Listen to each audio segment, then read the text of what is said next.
नमस्ते फ्रेंड्स, आप सभी का हमारे शीतल रेसिपी चैनल में बहुत बहुत स्वागत है। तो चलिए आज हम बनाने वाले हैं गेहूं के पापड़। तो इसको बनाने की सिंपल सी ट्रिक है और बहुत सरल तरीके से परफेक्ट पापड़ बनते हैं। तो वो मैं आज आपको बताने वाली हूँ।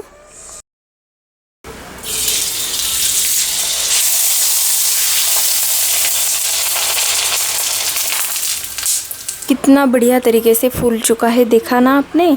तो चलिए स्टार्ट कर लेते हैं। सबसे पहले हमें गेहूं लेना है।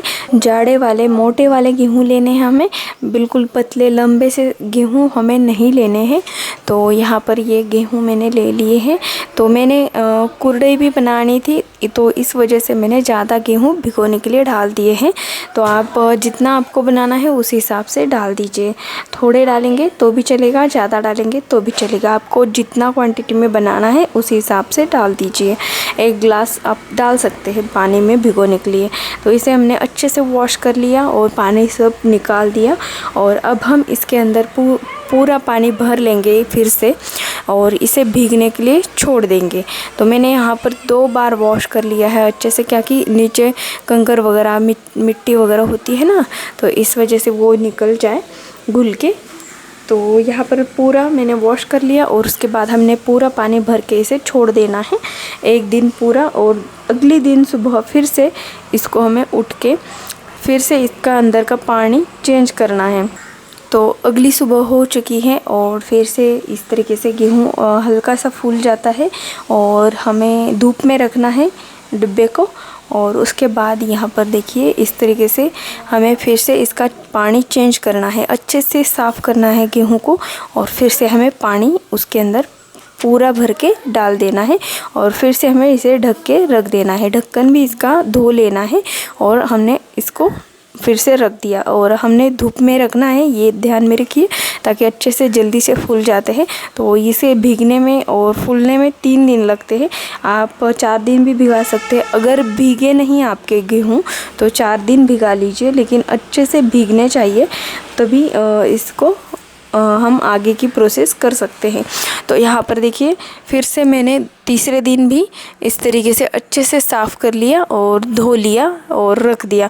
और फिर चौथे दिन उसी शाम को मुझे निकालना था तीसरे दिन, लेकिन नहीं हुआ। तो मैंने चौथे दिन सुबह सुबह इसको निकाल लिया और सुबह सुबह ही धो के फिर से हम अभी इसका सभी जो वाइट पार्ट है गेहूं के अंदर का, उसे निकालने के लिए मैंने ले लिया है। थोड़ा थोड़ा करके ले लेंगे हम गेहूं को और अच्छे से मसल देंगे हाथ से, या फिर आप मिक्सी के जार में भी पीस सकते हैं। लेकिन गेहूं के जो छिलके के दाने हैं ना, वो आ जाते हैं।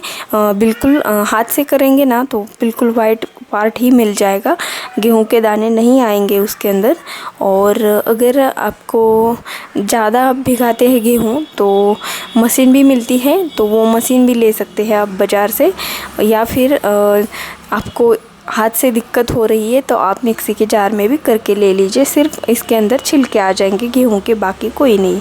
तो यहाँ पर मैंने हाथ से ही किया। सिर्फ 1 केजी गेहूं थे मैंने भिगाए, तो इस वजह से मैंने हाथ से ही सब कुछ मसल दिया और उसका जूस निकाल दिया, सिर्फ वाइट कलर का। तो उसको मैंने छान लिया। तो फिर से हमें कॉटन का कपड़ा लेना है और उस कपड़े से छान लेना है, ताकि गेहूं के जो दाने हैं ना वो सभी निकल जाए और अच्छे से हमें प्लेन वाटर मिल जाए वाइट कलर का। तो चलिए मैं सब कुछ छान लेती हूँ। तो सब कुछ छान लेने के बाद हमें पूरा पानी भर के रखना है। तो 1 डिब्बे में नहीं बैठ रहा था, इस वजह से मैंने 2 डिब्बे कर लिए और दोनों के अंदर मैंने पूरा पानी भर के रख दिया है, क्योंकि इसके अंदर का सभी जो वाइट पार्ट है नीचे बैठ जाता है और ऊपर पूरा पानी रह जाता है। तो यहाँ पर मैंने देखा तो हल्का हल्का वाइट कलर का पार्ट था, लेकिन अब मैंने यहाँ पर फिटकरी डाली है। थोड़ी थोड़ी ही डालनी है, ज़्यादा बिल्कुल भी नहीं डालनी है। तो इससे क्या होता है कि जो वाइट कलर का पार्ट ऊपर जो रहता है ना, वो सभी नीचे चला जाता है और पानी पूरा निकल आ जाता है और वाइट सो जो हमें चाहिए वो सब कुछ नीचे इकट्ठा हो जाता है। तो यहाँ पर देखिए पूरा हो चुका है अच्छे से इकट्ठा, और उसके ऊपर का पानी हमें हल्के हाथ से निकाल लेना है, नहीं तो क्या होगा कि सब कुछ इकट्ठा हो जाएगा और फिर से आपको एक दिन के लिए इसे छोड़ना पड़ेगा। तो ये एक दिन पूरा छोड़ना होता है, पानी डाल के रख देना होता है ताकि ये नीचे पूरा रह जाए और ऊपर का पानी प्लेन निकल आ जाए ऊपर। तो मैंने सब कुछ ऐसे निकाल लिया पानी, और अच्छे से चलाना है। तो यहाँ पर देखिए मैंने चला लिया और नीचे पूरा चिपका हुआ रहता है, तो इस वजह से हमें अच्छे से चला के निकाल लेना है, पूरा गाढ़ा बन जाता है। तो मैंने एक पतीले में सब कुछ निकाल लिया। तो ये देखिए इस तरीके से, और अब मुझे चाहिए था फिर सिर्फ एक कटोरी से भी मैंने कम लिया है, सिर्फ आपको दिखाने के लिए मैं इसको पापड़ बना रही हूँ। और मैं बाकी का कुरडई में यूज़ किया है, कुरडई भी मैंने डाल दी है रेसिपी, तो चेक कर लीजिए। और यहाँ पर देखिए ये हमने इसमें से सिर्फ थोड़ा ही निकाला, तो इसके लिए हमें पानी लेना है, सिर्फ 2 कटोरी लेना है। 1 कटोरी हमारा ये वाइट पार्ट है, तो हमें 2 कटोरी पानी लगेगा, बस ज़्यादा नहीं डालना है, बिल्कुल कम भी नहीं डालना है, ये बात ध्यान में रखिए। तो सिर्फ डबल उसके पानी डाल लेना है। तो यहाँ पर पानी को मैंने उसी पतीले में उबालने के लिए रख दिया है, और अब हमें नमक डालना है। तो मैंने यहाँ पर सेंधा नमक यूज़ किया है, तो आप किसी भी नमक को यूज़ कर सकते हैं जो भी आप अपने घर में यूज़ करते हो। और अब हमें पानी थोड़ा सा गुनगुना हो जाए तभी इसको डाल देना है, क्योंकि ज़्यादा गर्म हो जाएगा ना पानी तो डायरेक्टली इसकी गुठलियाँ बनने लगेगी। तो इस वजह से हल्का गुनगुना पानी हो जाने के बाद ही तुरंत हमें इसको डाल लेना है और अच्छे से चला के लेना है, क्योंकि गुठलियाँ ना बने। तो इस तरीके से हिला लिया है मैंने अच्छे से, और हमें इसे पकाने के लिए सिर्फ 2 से 2.5 मिनट ही लगता है, ज़्यादा वक्त नहीं लगेगा। लेकिन अगर आपका ठंडा पानी रह जाए और आपने डाल दिया हो तो आपको थोड़ा सा ज़्यादा वक्त लग सकता है। अगर आप पिलो में इंटरेस्टेड है तो हमारा एक चैनल है पिलो का, उसके अंदर मैंने बहुत सारे डिज़ाइंस के पिलो डाले हैं, तो आप एक बार देख लीजिए। शीतल पिलो ऐसा नाम है हमारे चैनल का, तो एक बार जाके विज़िट करिए और सब्सक्राइब भी कर दीजिए अगर आपको पसंद आए तो।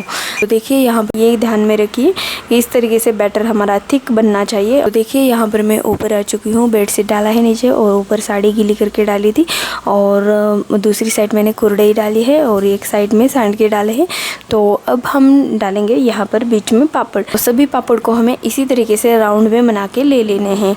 तो आप चाहे तो बड़े डाल सकते हैं, छोटे डाल सकते हैं, लेकिन ये ध्यान में रखिए इस तरीके से बैटर हमारा थिक बनना चाहिए, और थिक बनने के बाद ही हमें और थोड़े से थिक ही बनाने हैं पापड़, ताकि अच्छे से निकल जाए साड़ी के ऊपर से भी।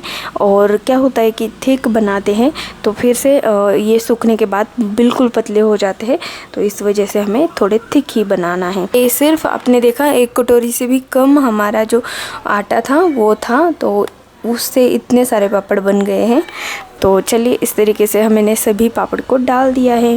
तो ये सारे पापड़, तो चलिए इसको हमें 2 दिन सुखा लेना है। अगर 1 दिन में सूख जाए तो अच्छी बात है, लेकिन 1 दिन सूखने के बाद अगर नहीं निकलते हैं तो पीछे की साइड उल्टी करनी है साड़ी और पीछे से पानी छिड़कना है, और तब निकल जाएंगे। 1-2 सेकंड के लिए रुकना है तो निकल जाते हैं आसानी से। तो मैंने निकाल लिए, 2 दिन सुखा लिए और इस तरीके से तैयार हो चुके हैं ये हमारे गेहूं के पापड़। तो ये गेहूं के पापड़ हम फ्राई कर लेते हैं।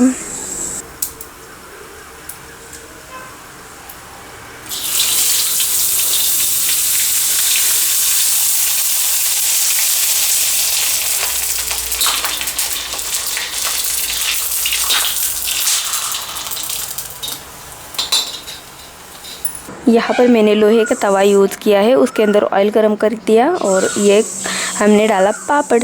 बहुत ही बढ़िया तरीके से फूल जाता है और लाजवाब, खाने में तो बहुत बढ़िया लगता है, बहुत ही सॉफ्ट क्रंची, बहुत यम्मी लगता है। छोटे बच्चे तो बहुत आसानी से खा लेते हैं, कितना भी छोटा बच्चा हो उसको दांत नहीं हो तो भी खा सकता है। इतने सारे अच्छे से पापड़ बन जाते हैं, इतने बहुत सुंदर।